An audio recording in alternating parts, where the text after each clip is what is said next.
Oke teman-teman semua, selamat datang kembali di channel saya dan terima kasih sudah nggak sengaja klik video saya. Dan kali ini saya akan mencoba membacakan sebuah kisah yang baru saja terjadi ya.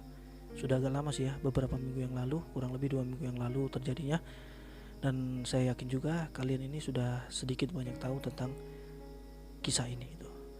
Dimana cerita ini berasal dari Gorontalo yang menimpa seorang wanita cantik yang juga seorang ibu rumah tangga.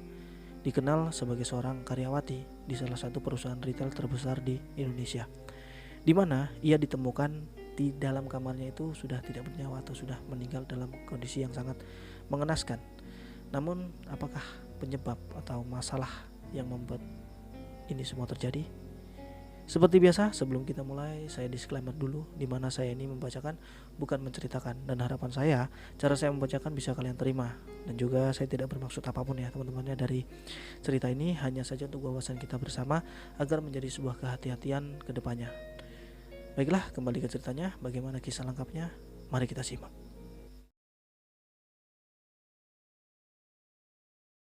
Oke teman-teman, kita buka cerita ini dengan berkenalan pada seorang wanita muda berusia 23 tahun yang bernama Nurlilan atau biasa disapa Nur Doda. Wanita kelahiran 12 Desember tahun 1999 ini diketahui berasal dari Bandar Surabaya, Kabupaten Lampung Tengah, Provinsi Lampung. Lilan ini merupakan seorang ibu beranak satu ya. Anaknya sendiri juga seorang perempuan yang ternyata masih berusia 2 tahun. Anaknya itu hasil pernikahannya dengan seorang pria bernama Yudin Mahmud yang sudah berusia 28 tahun. Diketahui mereka ini menikah pada tahun 2020 lalu, tepatnya bulan Oktober. Kedua pasangan ini diketahui bekerja di salah satu perusahaan retail terbesar di Indonesia, yakni karyawan dan karyawati Indomaret. Hanya saja mereka ini beda toko atau beda outlet lah, kurang lebih kayak gitu. Di dalam pekerjaan keduanya bisa dikatakan cukup baik, terbukti bahwa pasangan suami istri merupakan kepala toko di outletnya atau di tokonya masing-masing. Suami Lilan sendiri alias Yudin bekerja sebagai karyawan Indomaret sejak tahun 2018 lalu, yang dimana diketahui bahwa sebelum menjadi seorang karyawan di Indomaret, Yudin ini pernah bekerja sebagai seorang satpam dan juga seorang sopir. Selain itu, Lilan ini dikenal sebagai pribadi yang aktif dan ceria, di mana keaktifan dan keceriaannya sering ia tuangkan melalui sosial media, termasuk kebersamaannya bersama keluarga kecilnya, di mana kehidupan Lilan bersama dengan keluarga kecilnya ini ya dilalui seperti pasangan-pasangan pada umumnya gitu. Namun dari balik itu semua ada sebuah kisah atau peristiwa yang mengerikan, di mana di saat korban ditemukan tidak bernyawa di dalam kamarnya sendiri, dan dari situ menimbulkan kedukaan yang mendalam dari pihak yang mengenal Lilan selain dari keluarga ya, entah itu rekan kerja, teman sekolah ataupun yang lainnya.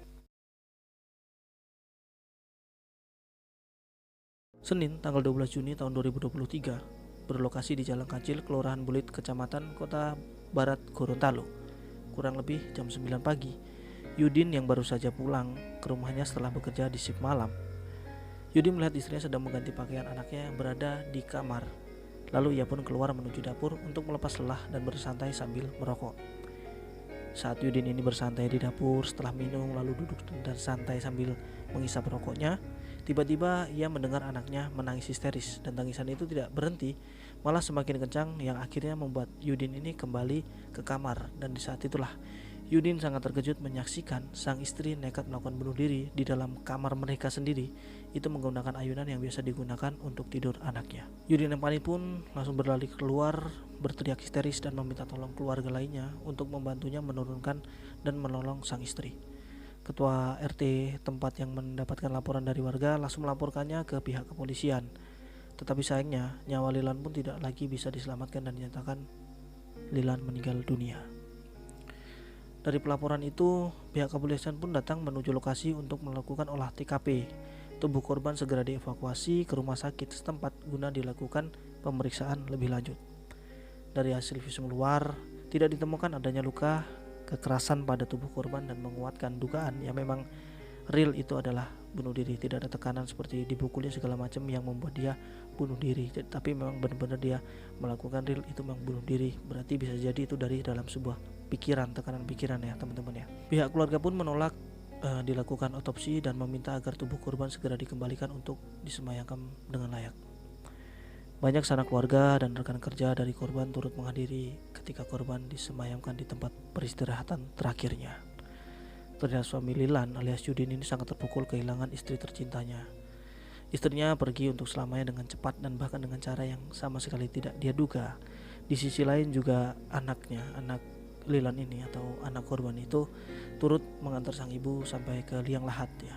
Anak yang sejatinya ini belum mengerti dengan apa yang telah terjadi kepada sang ibu, terlihat tegar dan tenang membaur dengan pelayat yang memadati pemakaman dari mendiang ibunya.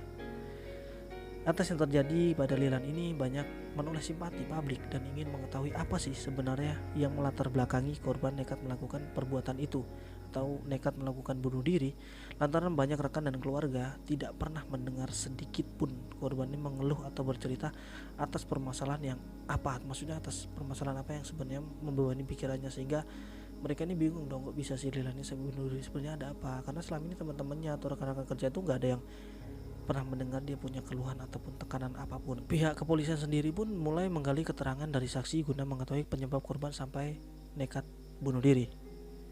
Dan di mana ternyata sebelum korban ini ditemukan tidak bernyawa, sudah ada gelagat dari korban yang menunjukkan dia itu punya rasa putus asa. Dari akun media sosialnya diketahui Lilan ini menyatakan atau posting ya itu dengan kalimat capek, aku kuat tapi aku capek.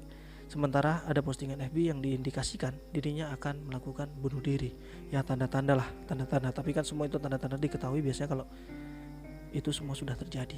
Menurut kesaksian dari suami korban, jika istrinya kelilit hutang di salah satu aplikasi pinjaman online, dan suaminya pun sempat berjanji akan menggadaikan BBKB motor guna bisa melunasi hutang dari sang istri.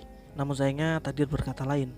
Rupanya kabar berita mengenai korban kelilit hutang itu tidak sepenuhnya benar.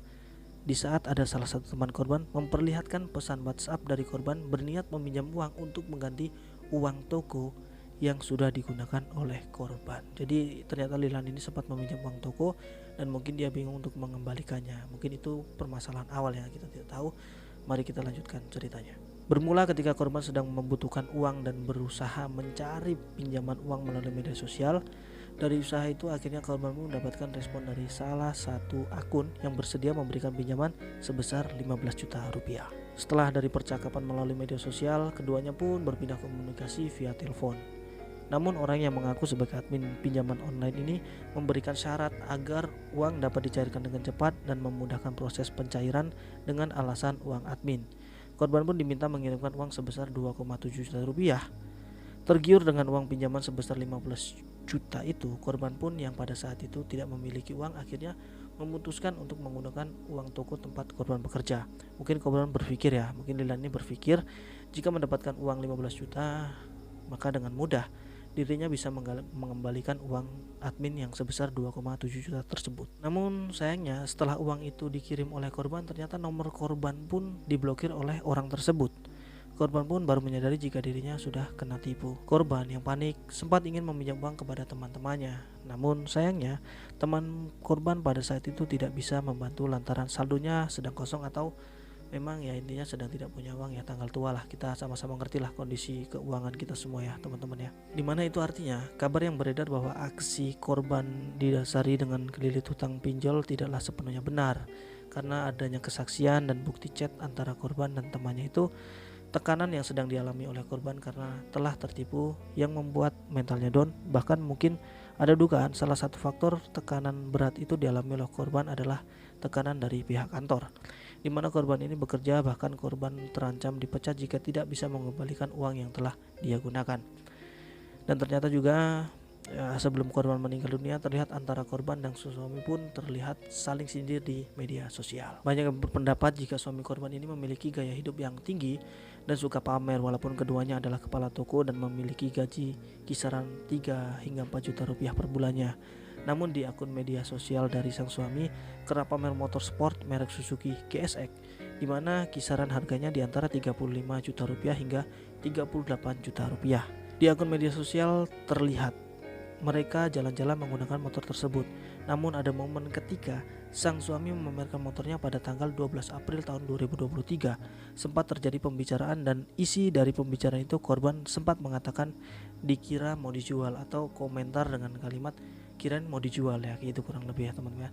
Sindiran dari sang istri pun dibalas pada tanggal 6 Juni tahun 2023, di mana ini memposting dirinya sedang menaiki motor dan captionnya adalah hiduplah sesuai kemampuanmu.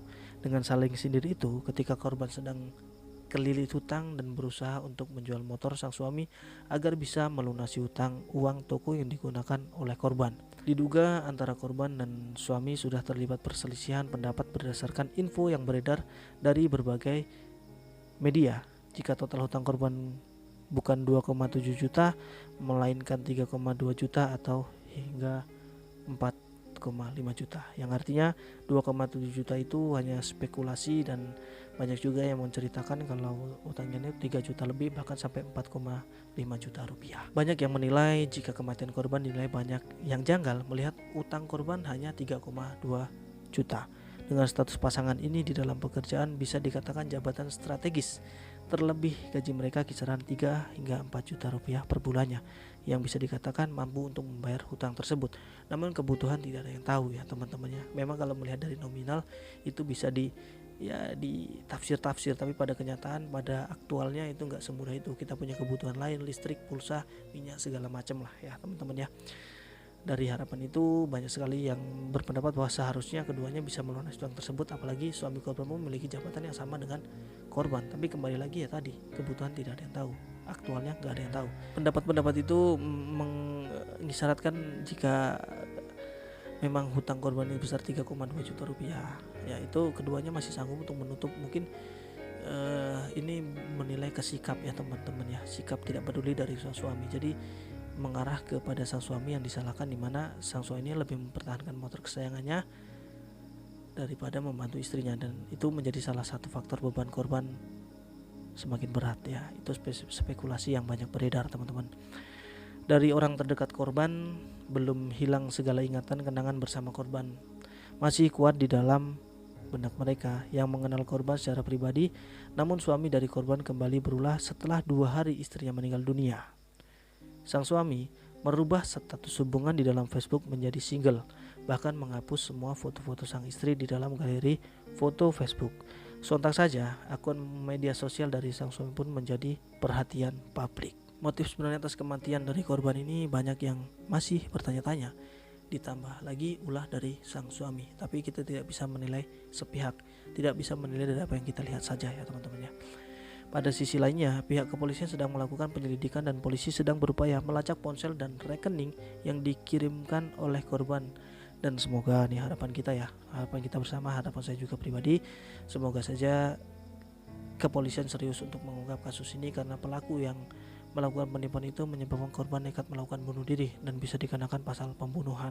Oke teman-teman, begitulah ceritanya, dan sebenarnya saya pribadi agak bingung dalam menarik intisari atau menyimpulkan kasus ini, karena kondisinya ini masih banyak sekali misteri yang jelasnya ini akan terus menjadi tekanan banyak orang ya. Dan saya yakin pada saat inti atau pokok kasus ini terungkap, akan hanya sedikit orang yang mengerti, karena di sisi lainnya kita semua sudah terlihat atau teralihkan dengan kasus-kasus yang lainnya. Nah intinya begini, buat kita kalau lagi ada masalah, harap untuk cerita dan terus terang dengan orang-orang terdekat kita ya.